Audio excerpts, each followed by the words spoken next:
Damien Lafont est préparateur mental et auteur du livre Entrer dans la zone, voyage au cœur des expériences intérieures. Il y a notamment interrogé des dizaines de sportifs qui ont vécu ce genre d'expérience. Alors Damien Lafont, qu'est-il important de savoir sur la zone et comment la décrivez-vous?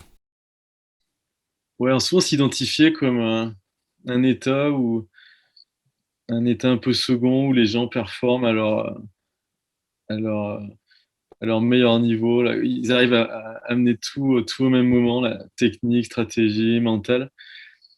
Et, euh, et souvent, en fait, ils ont pas. Ça arrive, ils le contrôlent pas.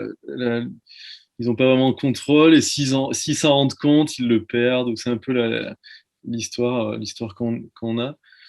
Et en fait, quand tu interviews des gens ont, ont fait des choses exceptionnelles, la plupart, alors bien sûr, il y a une préparation, il y a beaucoup de travail, mais il y en a plein, ils se disent que ça leur, ça leur a arrivé, quoi. C'est-à-dire qu'ils ont été juste le conduit, quoi. Ils ont été l'instrument de cet état de grâce, en fait.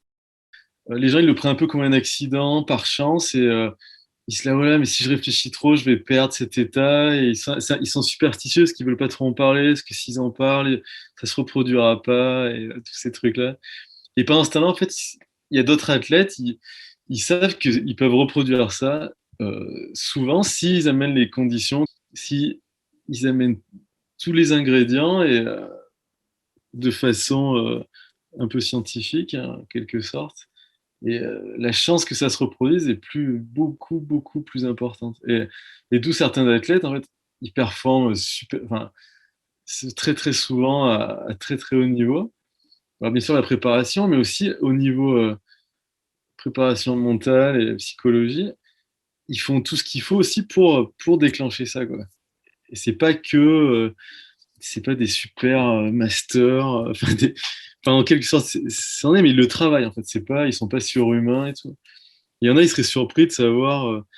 Il y a plein d'athlètes, ils travaillent, c'est partie intégrante de leur entraînement. La zone est souvent décrite comme un moment suspendu, et surtout dans un temps limité.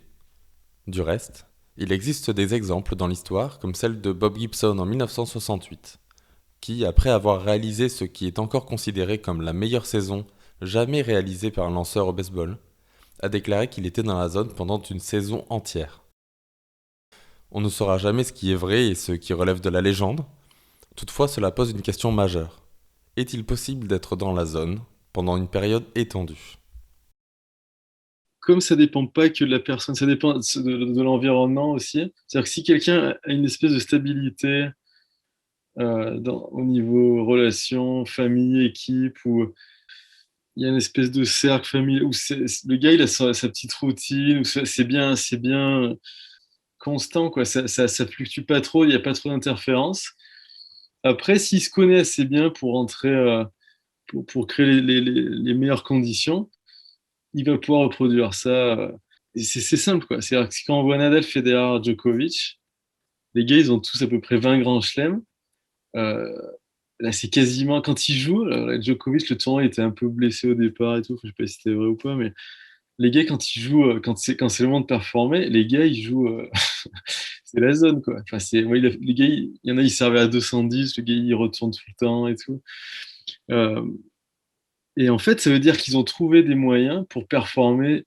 Alors, avant, si à 20 ans, je disais, ouais, il y a trois gars, il y avait 20 grands slams chacun, personne n'y croirait, quoi. Et ils créent cet environnement où ils sont en sécurité.